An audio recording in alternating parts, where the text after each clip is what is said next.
আল কোরআনে কি সৃষ্টির কোনো নিয়মের উল্লেখ আছে কিনা?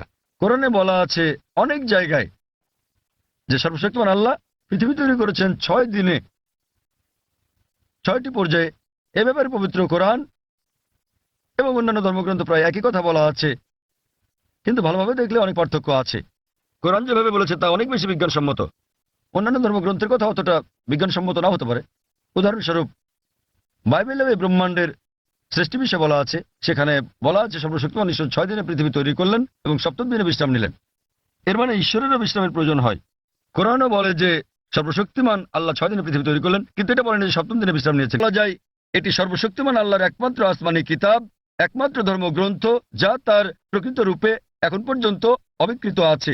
এই কারণেই আপনি যদি সমস্ত ধর্মগ্রন্থগুলোকে বিজ্ঞান দিয়ে পরীক্ষা করেন, সবগুলোই ফেল করবে কোরআন ছাড়া। আর কোরআন হলো পৃথিবীর বুকে একমাত্র ধর্মগ্রন্থ যা বিজ্ঞানের পরীক্ষায় পাশ করবে। আশা করি উত্তর